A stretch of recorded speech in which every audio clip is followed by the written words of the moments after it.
chanson que je traduis. T'as plein de temps, je la chanter toute la nuit. C'est Don't Worry, là c'est à vous autres.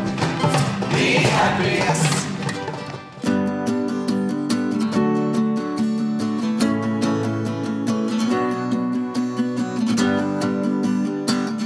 Musicalité, c'est vraiment ce qui a créé la SODAM. C'est ce qui a été l'élément déclencheur en 2000 et c'était à l'époque le Mascoucho. Mais la mission qui était là à l'époque en 2000 est encore la mission première qu'on garde en vue quand on organise le concours. C'est de rencontrer des gens, de se faire un réseau de contacts parce que dans ce domaine-là, le réseau de contacts est super important. Autant au niveau des artistes que tu vas côtoyer que des diffuseurs, que des gens qui travaillent en arrière de la scène, tout ça. Donc, c'est de voir toutes les étapes aussi d'un spectacle. De parfaire un peu leur orientation, de rencontrer des gens déterminants dans leur vie qui vont pouvoir les pousser, les aider. C'est ce qu'on souhaite faire, en fait. Un concours comme Musicalité, c'est le temps de se péter la face puis de se tromper. Puis c'est pas grave, ça fait partie aussi du coffre à outils, ça fait partie de l'expérientiel du concours. Je suis rentrée et il fallait faire une journée de relations de presse pour Pépé et sa guitare et se rendre à TVRM. Donc ma première semaine comme stagiaire a été assez mouvementée, merci. Sinon, c'est sûr, après tout le beau processus, on attend les inscriptions. Période stressante, on en veut des inscriptions, on les attend. Chaque inscription est précieuse. On rapatrie toutes les inscriptions qu'on a reçues et il faut prévoir une journée d'audition. Mais passer 70 personnes en audition pendant une journée de 9 à 5, ça se fait pas. Il faut s'organiser une journée d'écoute, une soirée d'écoute. On ne juge pas la qualité sonore qu'on reçoit. Essayer de minimiser le nombre de personnes qui seront retenues pour passer les auditions. Le moment crucial où ce que tout le monde va sur scène, c'est stressant pour eux, pour nous aussi. On veut qu'ils réussissent, on les aime tous un peu dans notre cœur déjà en partant. On essaye de faciliter la tâche au premier jury qui, lui, est vraiment un jury extérieur à la SODAM. C'est des gens qu'on approche, des professionnels encore là, de tous les milieux alentours du milieu de la musique, du domaine de la musique, qui vont essayer de juger parmi toutes les personnes là, qui sont passées en audition, lesquelles sont rendues à une étape où est-ce que Musicalité va faire une différence dans leur carrière. Parce que quelqu'un qui fait l'audition dans son salon avec une caméra, avec son café, c'est pas le même pattern que d'être devant des juges, sur une scène, dans une salle. Donc, le niveau de stress est vraiment différent. C'est la première fois qu'on montait sur scène lors de l'audition. Donc, on n'avait pas de, comment je pourrais dire ça, de bagages avec nous. Donc, eux, ce qu'ils nous apportaient avec les formations, même on a eu une formation individuelle, il ne fallait pas le dire, pour que ça nous aide, vu que justement les autres avaient de l'expérience, puis pas nous. Pourquoi tu as le goût de rencontrer le public? C'est des questions qu'on leur pose. Tu veux vraiment aller présenter les auteurs-compositeurs, ce que tu fais au public? Oui. Pourquoi? OK. Alors, on les amène à faire cette réflexion-là, qui est très positive dans l'évolution d'un artiste. C'est vraiment bien, c'est vraiment rare. C'est une expérience que je trouve aussi très fun parce que ça nous fait voir ce qui est en train d'émerger, ce que la relève va apporter. Puis, que ce soit au niveau des textes, on a découvert des beaux talents d'auteurs-compositeurs, des gens qui écrivent bien déjà, même très jeunes. Puis à la fin de la journée, bien, il y a la grande délibération et c'est très déchirant encore là, et encore plus que pendant le comité d'écoute, parce que là, il faut garder 4 candidats par catégorie.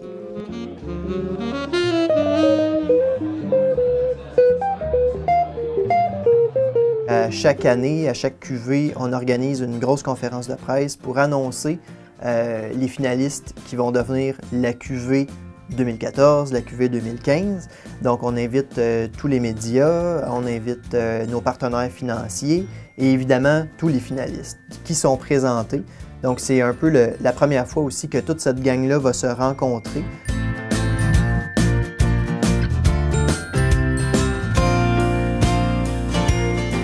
On fait Musicalité pas juste pour gagner, pas pour gagner des prix, il y en a en bout de ligne, mais c'est aussi pour se constituer un coffre à outils parce qu'on rencontre des formateurs, on rencontre des professionnels du milieu qui peuvent nous parler de leur vécu, qui peuvent nous mettre en garde ou nous donner des conseils sur comment ça va être dans l'industrie de la musique si j'ai envie de continuer puis de faire ça de ma vie.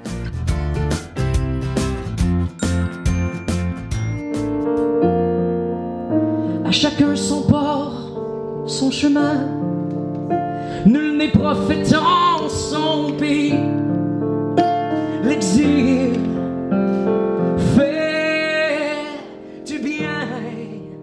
L'atelier de Christian Sbroca, c'était un atelier conférence sur l'écriture. Dans le fond, ça allait vraiment rejoindre une bonne partie des finalistes parce que même si on n'est pas rendu à l'étape d'écriture, moi, je pense que ça peut être aussi des facteurs intéressants. Il parlait beaucoup de la conception d'une chanson. Il a parlé des trackers radio. C'était tout en termes simples, puis il était vraiment pédagogue. Donc, je pense que cet artiste-là, il a su vraiment apporter beaucoup pour nos finalistes. Quelqu'un qui vient vraiment te parler de son vécu en tant que créateur, puis qui a réussi aussi à se débrouiller dans ce monde-là, qu'on ne peut pas nier, qui est quand même assez emberlificoté. Il y a beaucoup de ficelles à aller tirer pour aller réussir à vivre de notre art, finalement. D'abord, c'est intéressant, puis c'est inspirant aussi. C'est là que je me dis, OK, ouais, mais il y a vraiment plus moyen de se préparer un plan, comment ça va fonctionner, comment on va faire ça. C'est vraiment nice.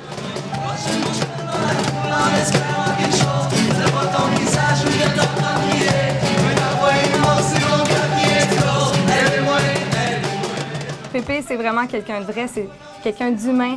Je pense que son jam session, ça a été un des moments forts de musicalité où ce que j'ai vu une chimie vraiment se créer à l'intérieur du concours, des finalistes ensemble, les voir jammer, s'amuser, rire, ça a été un des plus beaux moments, selon moi, pour Musicalité 2014. Je trouve ça vraiment cool de me faire inviter pour être porte-parole dans un concours de musique parce que je n'ai fait plusieurs. Puis moi, personnellement, ça a changé ma vie.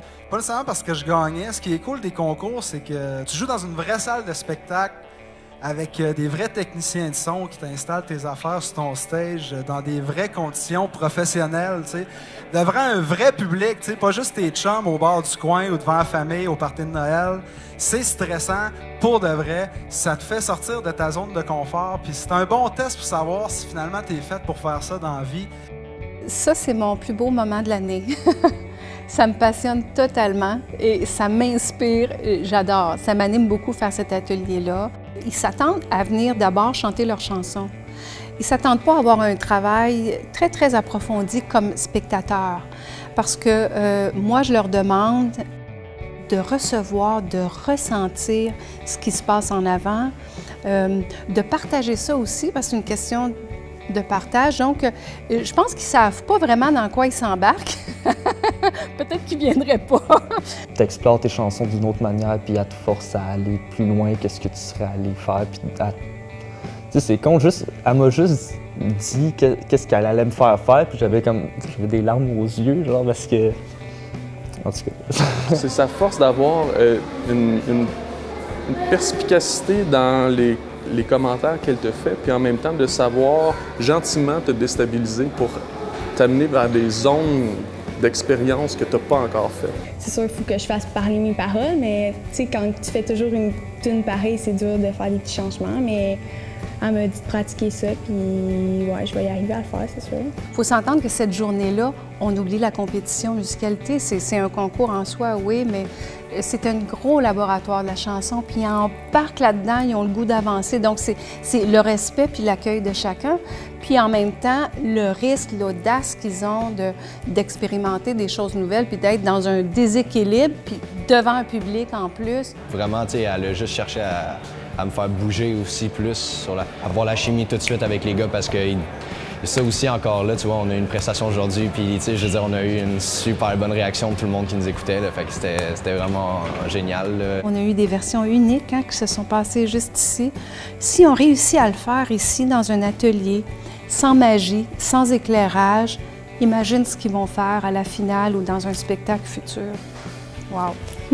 En fait, il faut savoir que Musicalité, c'est un concours dont les opérations sont financées à 85% par la SODAM. Pour le reste, c'est Loisirs et Sports Lanaudière, qui est un grand partenaire d'événements, qui nous donne des sous pour nos opérations, mais le reste, c'est vraiment de l'autofinancement. Oui. Ouais. Et mis à part Loisirs et Sports Lanaudière, c'est certain qu'on a, nous, ce qui nous aide au niveau de l'organisation de la SODAM, c'est les grands partenaires financiers. Et je pense que Musicalité est la preuve qu'on peut créer des événements porteurs qui sont structurés grâce à la communauté. Ils sont assurément les grands noms de demain. J'aimerais qu'on leur donne une grande main d'applaudissements aux finalistes de ce soir!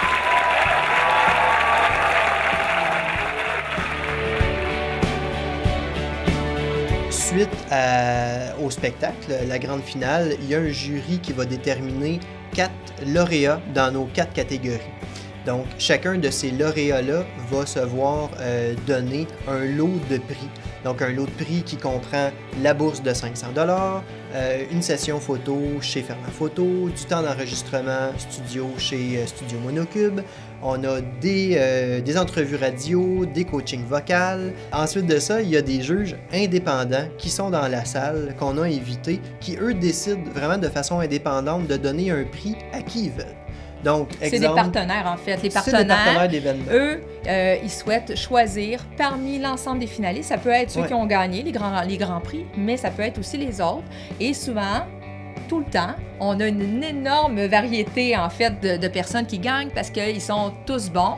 Et c'est plutôt par rapport au style auquel ils répondent, qui correspond un peu plus à l'événement pour lequel le partenaire souhaite engager la personne, le chanteur, le groupe ou peu importe. Je pense, exemple, à la Fête nationale. Il y a un jury spécial, indépendant dans la salle de la Fête nationale qui va choisir un artiste qui va se produire sur la scène de la Fête nationale. Donc, on imagine qu'il faut que ce soit un artiste qui chante en français. Il y en a à peu près une quinzaine comme ça, mais tous des prix indépendants, donc c'est pas le jury principal qui décide et c'est toujours des belles surprises. À la discrétion de chacun des partenaires. Depuis l'année dernière, la Ville de Mascouche est un partenaire important du concours Musicalité. La Ville de Mascouche octroie 2000 $ en bourse, donc 4 prix de 500 $. Pour nous, c'est important justement de donner un plus-value. On s'est rendu compte que dans le cheminement artistique, c'était une chose de performer le soir, mais c'était beaucoup aussi relié avec ta façon d'être, ta démarche, la façon que tu réussis à collaborer avec les gens. C'est un travail d'équipe. En 2014, on pourrait nommer Mathieu Bellemare, qui était notre prix coup de cœur. Et Mathieu, on l'a accompagné parce qu'il était rendu là et c'est ce qu'il avait besoin pour lancer son album. Ça faisait 3 ans qu'il travaillait sur cet album-là. Nous, on est OMD, Women Dreams. On fait des shows bénéfices et j'aimerais remettre une somme de 2500 $. Old Man's Dream, c'est un peu la réunion de 3 gars du secondaire qui avaient formé un band de rock en secondaire 4 et 5, donc ça fait plus de 30 quelques années. Puis pour fêter nos 50 ans d'âge, on s'est dit hey, ça serait le fun les boys si on pouvait reformer le band et puis pourquoi pas donner un show. 100% du prix des billets vendus ont été offerts à la SODAM et pour le concours Musicalité. Bon, il n'y a personne ici qui est professionnel. Nous, on vit un beau trip ensemble. Puis c'est juste fantastique de pouvoir le faire avec du monde qui veuille bien venir écouter ça. Musicalité, il ne faut jamais l'oublier. Ça répond à une mission sociale parce que c'est la communauté qui a insufflé, en fait, le concours. Ça vient d'un besoin. Et dans le fond, la SODAM, qui a été créée à ce moment-là, a simplement répondu à un besoin. Et c'est de vraiment être capable d'accompagner les jeunes, de pouvoir saisir avec eux toutes les opportunités possibles pour les faire grandir à travers l'expérience musicalité. On a des compétences à la SODAM, on a tous des bacs en culture et on n'est pas une tonne, mais ceux qui sont là comprennent la raison pour laquelle ils sont là et interviennent au moment où il faut. Et on laisse toute la place qu'il faut aux bénévoles qui sont encore extrêmement présents parce que, je le dis encore, c'est une mission sociale et on doit s'inscrire là-dedans. C'est eux qui nous donnent les commandes. Une belle gang de bénévoles qui sont avec nous depuis le début, en fait, qui nous ont suivis. On parle de 25-30 bénévoles qui sont avec nous depuis le début? Absolument. Puis c'est ça, un noyau fort qui est là depuis 15 ans, avant même que nous, on arrive ici comme employés. Ça fait seulement 6 ans qu'il y a des employés à SODAM. C'est une belle fierté de se faire dire ce qu'on avait pensé au début, ben on le sent encore maintenant. Puis on a vu passer dans nos 15 ans d'existence environ 650 artistes, quand même, 650 participants à Musicalité. C'est une grande fierté de les voir passer par chez nous. Lorsqu'on regarde des gens qui ont passé à Musicalité, que ce soit Marie-Ève Fournier, David Jalbert, Amélie, même Marie-Pierre Perrault, c'est tous des gens qui sont maintenant sur la scène québécoise, même peut-être bientôt mondiale, qui vont faire le tour pour chanter en français notre belle langue.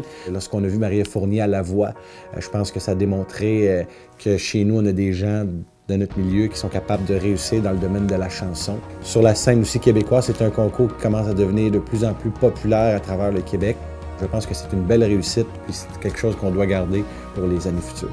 J'ai trouvé l'expérience de Musicalité vraiment très agréable. J'ai trouvé que l'organisation était vraiment impeccable, tu sais, la transparence. Les gens sont là, c'est efficace, c'est pas lourd, tout le temps, tout a toujours l'air d'être aisé, facile, ça coule. Puis on essaie de rester en contact avec eux puis de les aider, si on peut les aider, si on peut leur donner d'autres plateformes pour se rendre visible, bien c'est sûr qu'on va être là pour eux après ça. Ouais. Moi, mon souhait, c'est vraiment qu'on soit connu partout dans la Naudière et qu'on devienne les agents de transmission qu'on veut être pour brancher, connecter, avoir des tentacules le plus partout au niveau national pour aider tous ces jeunes-là qui vont être nos ambassadeurs, les ambassadeurs de chez nous, à progresser pour apporter la fierté collective qu'on veut tout le monde.